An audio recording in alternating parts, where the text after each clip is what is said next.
नमस्कार। श्री शिवाय नमस्तुभ्यं। श्री शिवाय नमस्तुभ्यं। श्री शिवाय नमस्तुभ्यं। श्री शिवाय नमस्तुभ्यं। श्री शिवाय नमस्तुभ्यं।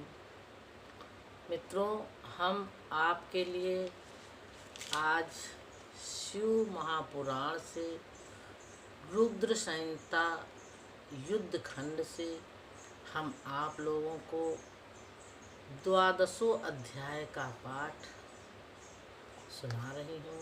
आप लोग सुने और लाभ प्राप्त करें। श्री गणेशाय नमः। श्री सरस्वत्यै नमः। श्री सांब शिवाय नमः। श्री सूत जी नमः। श्री व्यास जी नमः। श्री सीतारामाय नमः। श्री राधे कृष्णाय नमः। श्री परमात्मने नमः। ओम नमः शिवाय। सनत कुमार बोले, शिव जी को प्रसन्न देखकर उनकी कृपा से प्रभाव से भस्म होने से बचा हुआ मैदानों अति प्रसन्न होकर वहां आया। उसने सदाशिव एवं अन्य देवताओं को भी प्रेम पूर्वक हाथ जोड़कर सिर झुकाकर प्रणाम किया और उसके बाद शिव जी को पुनः प्रणाम किया। तदंतर उठकर शिव जी की ओर देखकर भक्ति से पूर्ण मन वाला वह श्रेष्ठ दानव में प्रेम पूर्वक गदगद वाणी से उनकी स्तुति करने लगा। स्तुति में आप लोगों को मैं संस्कृत में एक श्लोक सुना रही हूँ, आप लोग सुनिए। देव देव महादेव भक्तवत्सल शंकर कल्प वृक्ष स्वरूपो असि सर्वपक्ष विवर्जितः। मैं बोला, हे देव देव, हे महादेव, हे भक्तवत्सल, हे शंकर, आप कल्प वृक्ष स्वरूप हैं तथा सभी पक्षों से रहित हैं। ज्योति रूपो नमोस्ते अस्तु विश्वरूप नमोस्तु ते नमः पूतात्मने तुभ्यं पावनाय नमो नमः।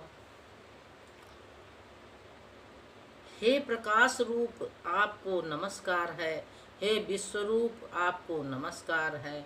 आप पवित्र आत्मा को बार बार नमस्कार है।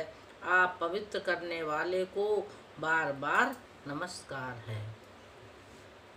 विचित्र रूप वाले नित्य तथा रूप से अतीत आपको नमस्कार है। दिव्य रूप, दिव्य एवं अत्यंत दिव्य आकृति वाले आपको नमस्कार है। प्रणत जनों की सभी प्रकार की विपत्तियों को दूर करने वाले तथा सबका कल्याण चाहने वाले आपको नमस्कार है। त्रिलोकी के कर्ता भर्ता तथा हर्ता आपको बार बार नमस्कार है। हे शिवाकांत, हे शिवेश्वर, भक्तों को भक्ति से प्राप्त होने वाले, कृपा करने वाले तथा तपस्या का उत्तम फल देने वाले आपको नमस्कार है।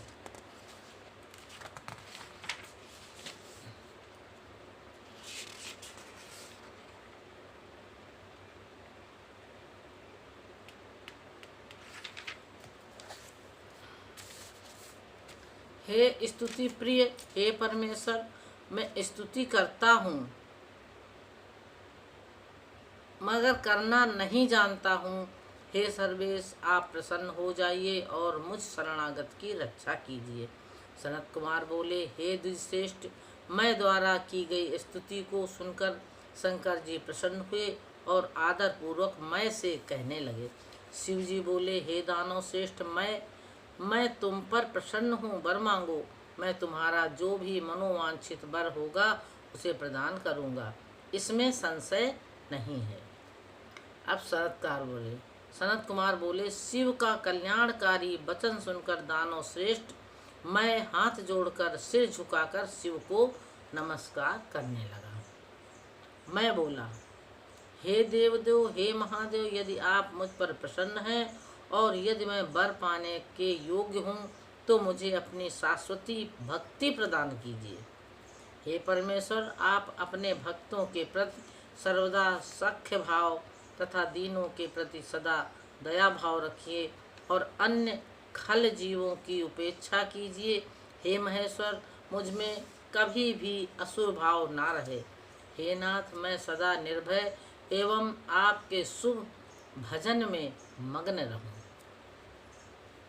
तब सनत कुमार बोले, इस प्रकार मैदानों के प्रार्थना करने पर भक्त वत्सल परमेश्वर भगवान शंकर प्रसन्न होकर मैं से कहने लगे। महेश्वर बोले, भोलेनाथ महेश्वर बोले, हे दानव श्रेष्ठ, तुम धन्य हो, तुम मेरे विकार रहित भक्त हो। इस समय जो भी तुम्हारे अभीष्ट वर हैं उन सबको मैं तुम्हें दे दिया। तुम मेरी आज्ञा से अपने परिवार सहित स्वर्ग लोक से भी मनोहर वित्तल लोक को जाओ और भक्ति युक्त तथा निर्भय होकर वहाँ रहो। मेरी आज्ञा से तुम्हारे चित्त में कभी भी असुर भाव उत्पन्न नहीं होगा। सनत कुमार बोले, हे व्यास जी। उसके बाद शिव जी की आज्ञा सिरोधार कर उनको तथा देवताओं को भी प्रणाम कर वह वित्त लोक को चला गया। इस बीच वे मुंडी भी वहाँ आ गए और ब्रह्मा विष्णु आदि उन सभी देवताओं को प्रणाम कर कहने लगे, हे देवताओं, हम लोग कहाँ जाएं तथा क्या करें? आपकी आज्ञा मानने वाले हम सभी को शीघ्रता से आज्ञा दीजिए। हे हरे, हे विधे, हे देवो, हम लोगों ने दुष्कर्म किया है जो कि शिव जी में भक्ति रखने वाले दानवों की शिव भक्ति को विनष्ट किया है। इस पाप के फलस्वरूप करोड़ों कल्पों तक नरक में हम लोगों का वास होगा। शिव भक्तों का विरोध करने वाले हम लोगों का उद्धार निश्चित रूप से नहीं होगा, किंतु हम लोगों ने आप लोगों की इच्छा से यह दुष्कर्म किया है, अतः कृपा पूर्वक आप लोग उसकी शांति का मार्ग बताएं। हम आप लोगों के शरणागत हैं। सनत कुमार बोले, उनका यह वचन सुनकर विष्णु ब्रह्मा आदि देवता अपने आगे हाथ जोड़कर खड़े उन मुंडियों से कहने लगे। विष्णु आदि देवता बोले, हे मुंडियों, तुम लोग किसी प्रकार का भय मत करो। यह सारा उत्तम चरित्र शिव जी की आज्ञा से हुआ है। तुम लोगों को दुख देने वाली दुर्गति कदापि न होगी, क्योंकि तुम लोग शिव जी के दास हो और देवताओं एवं ऋषियों के हितकारी हो। शंकर जी देवगणों एवं ऋषियों के हित करता हैं।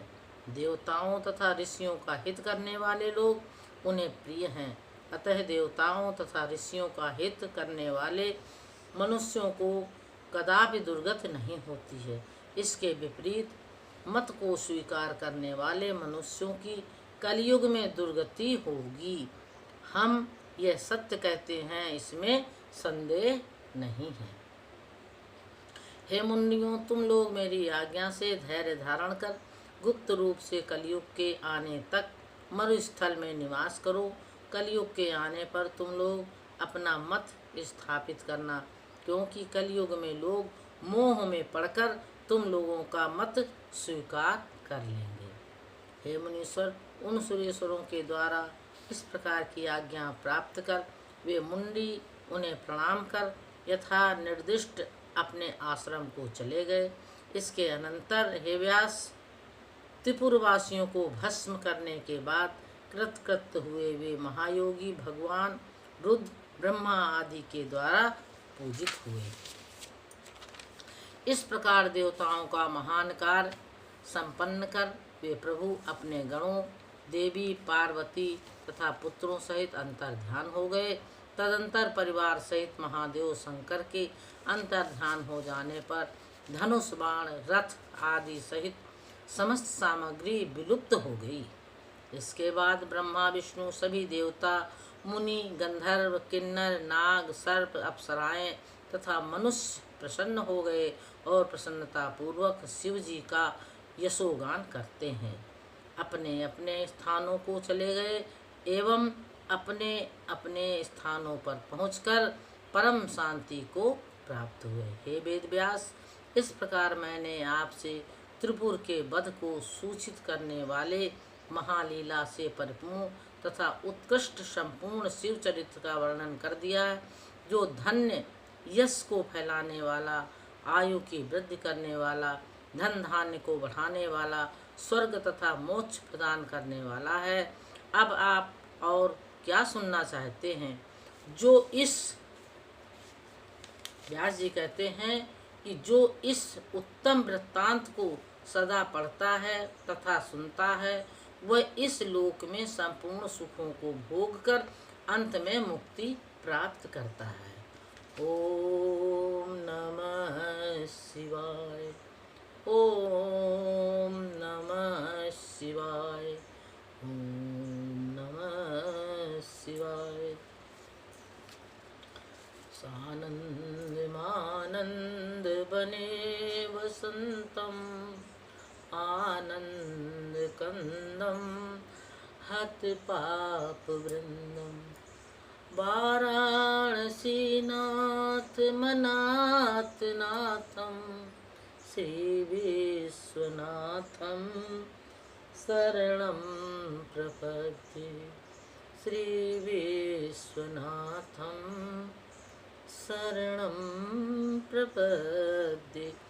इस प्रकार शिव महापुराण के अंतर्गत द्वितीय रुद्र संहिता के पंचम युद्ध खंड में सनत कुमार व्यास संवाद के अंतर्गत त्रिपुर वध के पश्चात देव स्तुति, मय स्तुति, मुन्नी निवेशन तथा देवताओं का स्वस्थान गमन वर्णन नामक 12वां अध्याय संपूर्ण हुआ।